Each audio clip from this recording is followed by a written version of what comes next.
Okay, so my name is Kurt Stahlfeld. I am a PhD student here at the University of Wyoming in the Department of Mechanical Engineering, and I'm here to talk to all of you today about lithium batteries. So what are lithium batteries? Basically, anything in your life that you're going to plug in and recharge probably uses a lithium battery. So this can be everything from the laptops you're probably watching this presentation on, your cell phones, electric vehicles like this Chevy Bolt, a Tesla, something like that.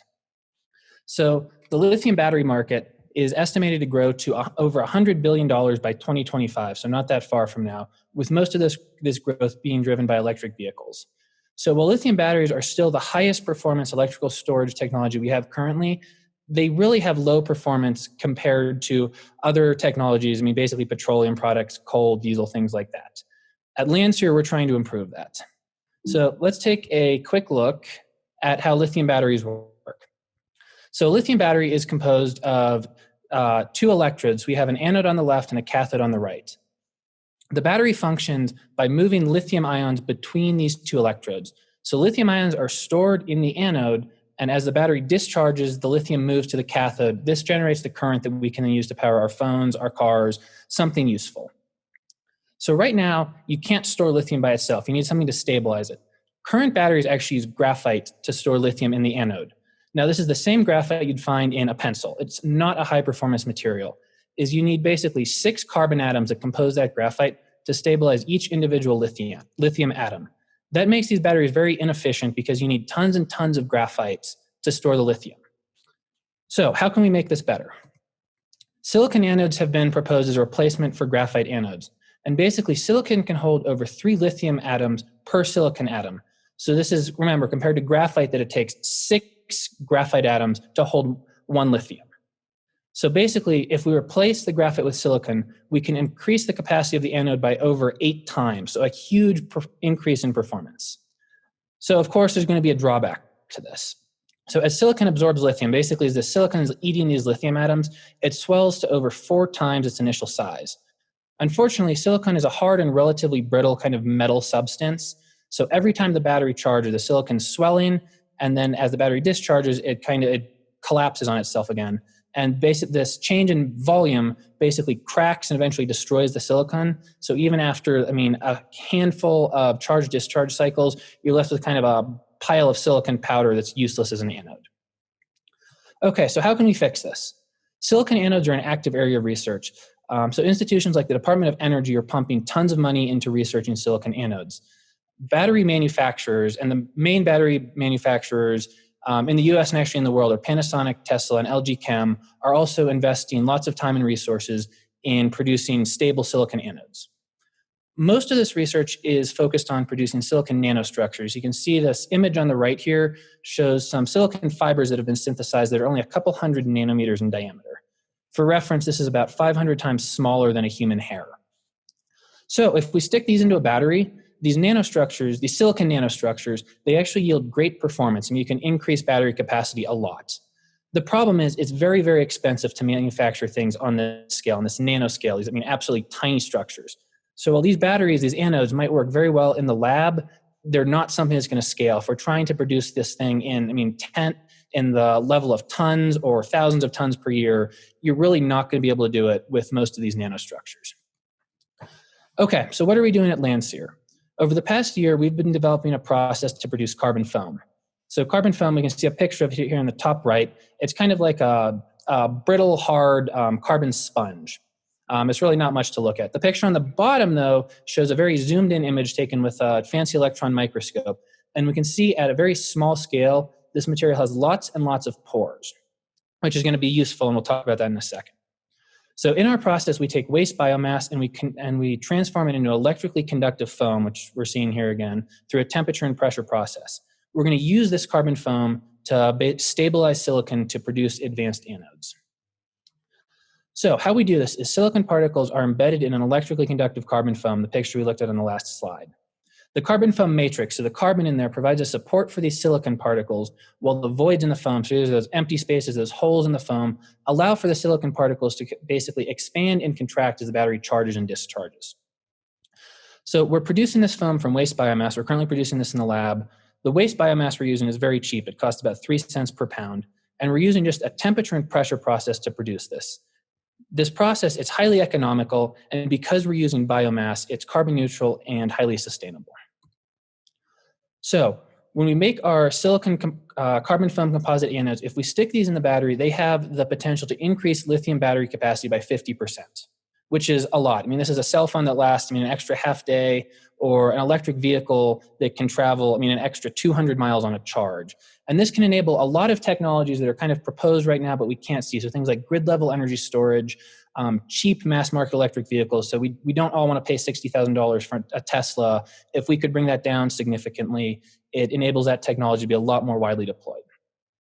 Our production costs, which we'll look at on the next slide, cost a lot less or similar to basically the current graphite anodes that are on the market. So we've been developing this technology for a little bit over a year now. We currently have 2 provisional patent applications submitted on this, and we anticipate several more IP protections in the coming months. Okay, so here's a slide that shows our models for the cost of production of our anodes. We're currently producing this at lab scale, which is the bar on the left.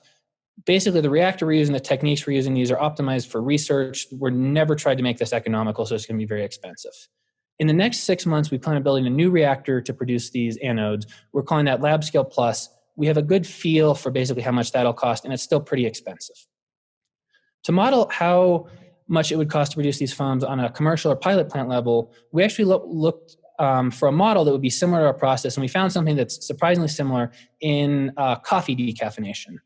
So if you go to the store and you buy your decaffeinated coffee, the process you use to make that decaffeinated coffee, to pull the caffeine out of the coffee, actually uses a very high pressure CO2 system, which has a ton of similarities to our process.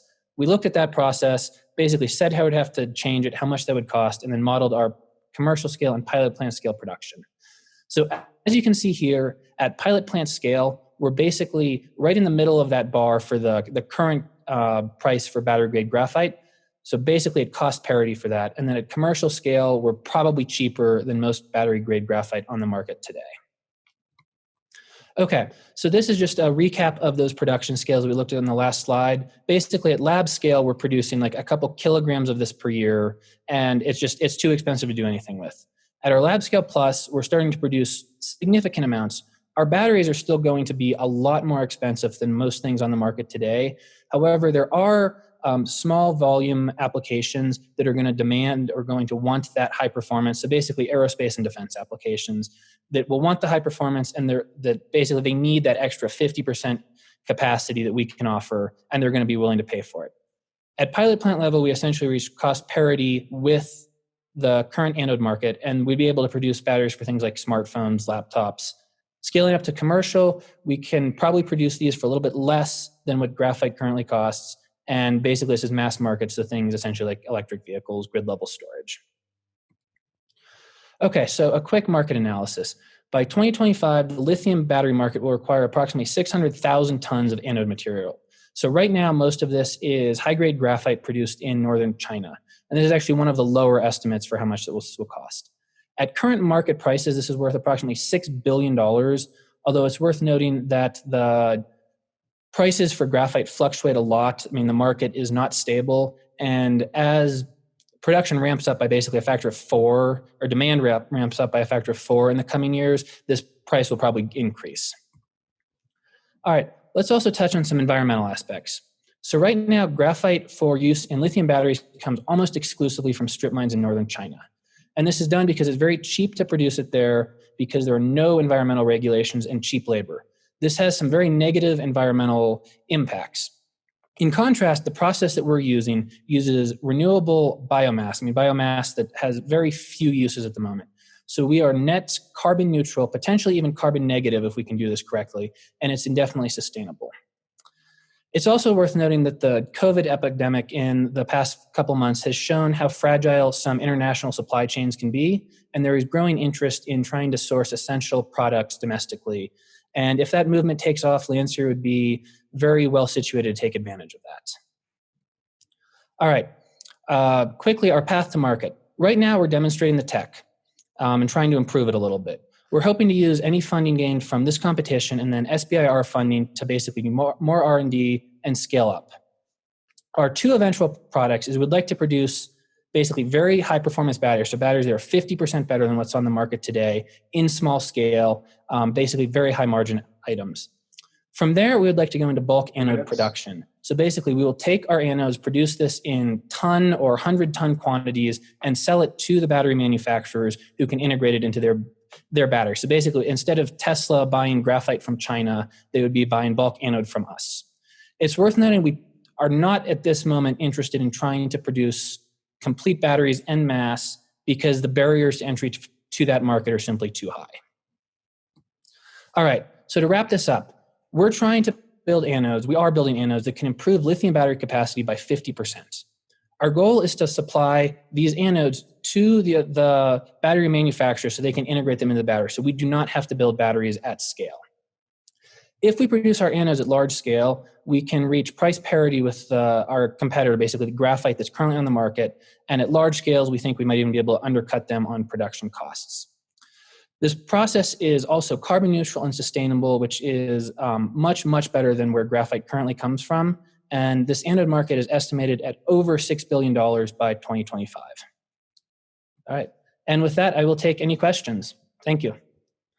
Thank you, Kurt. Fantastic. This is our silent language round of applause. So excellent job. Maybe in another 10 years, John Lee and I will be reporting that we ride a snowmobile with a battery that you built in it, a Wyoming-built snowmobile battery. We would really like that, I think. So I really hope I can make that happen for you guys. That sounds great. With that, I think I'll ask you to stop sharing your screen because it allows us to see each of the judges. And we will have judges, if you want to just raise your hand or give a little shout. If you have a question, we'll kick it over to you.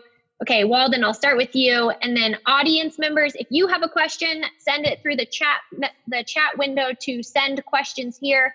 If we have time today, we'll try to get it in with these questions. And if we don't have time today, it will carry forward for the teams moving to the final round. And all the teams will get a list of the questions. So Walden, if you want to kick us off, we'll have about 10 to 12 minutes. Cool, thank you. Great presentation. Just a couple quick little questions, but does draw or the load under the electrical pull on the actual anodes, will it hurt it? Will it help it? Where are you standing with the draw side of things? Like electric draw, like the physical current? Is that what you're asking? Yeah, because I know right now with electrical cars and even over the road stuff with Tesla, the reason bigger over the road trucks, they have so much more draw because of the torque that's needed to travel, right? So will that break down the batteries or the anode components faster, or will you be pretty stable? Yeah, absolutely. Okay, so the basically it's how much current we're going to provide from this battery, so how quickly we can provide the energy. And so this is we call it the power rating of the battery. And the silicon anodes are being studied partially because they can they can tolerate those higher powers better than current graphites. We are not looking into that right now. That's kind of a reach goal. Hopefully we can look into a year or two. Potentially they could absolutely increase that compared to what's currently on the market. And last question, just because I know it's silicone, but is there a delay in power outage? So does it take it, is it instantaneous that the power is there, or just because of the way it's formulated, is there a delay in power? So everything we've seen as we've tested these, or read things in the literature about other people doing this, there's no appreciable difference. And even if there were, a millisecond difference, most of the electronics in the electric vehicles are generally going to be able to handle a small delay. We've not seen anything to indicate there would be. Awesome. Thank you. Great. And so we'll have Spencer go next, and then Shane, you can be right after Spencer. So Spencer, go ahead. Yeah, I was really excited to hear your presentation. I'm an engineer at a power plant, and so I've been dealing with power for 8 years, and there's a lot of talk about renewables and all that, but until we have effective power storage, that really is a very challenging thing to implement in reality. So what I found very interesting was obviously the carbon neutral aspect of it, which is another key component. But one thing I wanted to hear more about was your competition. You're competing against Tesla, Elon Musk, these types of high caliber companies that are pumping tons of resources into battery development. How do you think you can compete with them effectively as they continue to pursue battery upgrades? Yeah, absolutely. Okay. So basically the kind of the special sauce for our tech is that we have this process that is very, very cheap to produce these at scale. So kind of anyone can produce a silicon anode. It's just to make a battery for a phone that costs $2,000, nobody's going to be interested in it. We can do it at scale. And then we would not see Tesla as a competitor. I mean, to us, they're a partner. Is right now Tesla is buying basically tens of thousands of tons of graphite from China. We just want to say, hey, we're going to produce this anode. We'll sell it to you. It's going to increase the capacity of your batteries by 50% using basically their existing infrastructure. They're not going to have to modify how they build their batteries. They just start buying our anode material instead of graphite from China. So we're not trying to compete with them. That said, they are trying to, everyone's trying to develop silicon anodes. To date, no one has come up with any real commercial implementation that we are aware of. Okay, Shane, do you want to ask your question as well? So since I'm a dummy and didn't know what waste biomass was, I Googled it. Your 2 provisional patents, is that, you're saying that other people are doing it. Are the provisional patents, is that the recipe, so to speak, behind the biomass, the certain matriculations of whatever you're developing? Is that where the secret sauce is? Pardon the pun. In terms of making this product, or tell me more about the provisional patents. And Spencer was talking about other competitors kind of racing to this. Is the secret sauce the recipe behind the biomass? Is that where the provisional patent is, or tell us more about that? Yeah, absolutely. So we're currently producing our carbon foams from something called corn stover. So corn stover, it's the stalk and the leaves of the corn plant. And basically, every year, farmers in the United States grow massive amounts of corn. Some of this corn stover gets tilled back into the earth to regenerate the soil. But every year, there are about 100 million tons left over after they've done that nobody wants. And they'll essentially burn it in the fields to get rid of it.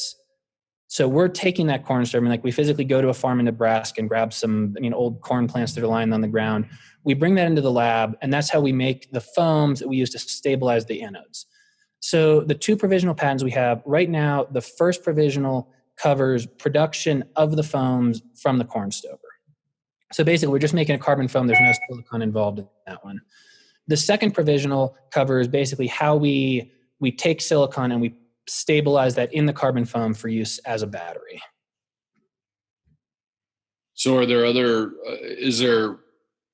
better recipes, waste, other plant material, a combination of that? Or is that something you're also looking into, or is that patentable, so to speak? Okay, great question. So we have actually, right now we use corn stover. We have also tested lodgepole pine, basically all the beetle kill that you might be familiar with out here. The idea being you could pull those trees out of the forest, and there's some economic incentive to do that. We've looked at energy crops. We've looked at coal residues, and basically our provisional patent covers the vast majority of things we could see someone trying to make into a foam using our process. No animal waste or anything like that? Okay, so we have considered throwing a lot of things in the reactor. Honestly, we haven't done that because we think it would smell really bad. It would smell awful. We potentially could do that. As far as whether or not that would be covered by our provisional, I'd have to talk to the patent attorneys about that. It sounds like no one else is going to start there. I would not be envious of them trying to run that. All right, Stephen, do you have a question for us? I do. Good presentation. Good work. Thanks, Kurt. I wonder if you could sketch out for me, let's say you're successful as you scale this up. What does the entity in Wyoming look like? What are people doing? Does it look like a craft brewery a little bit? And what does the product look like that you ship, or the various products? Can you sketch that out a little bit? Yeah, absolutely. So we've basically taken what we'd like this to look like out to about 3.5 years into the future.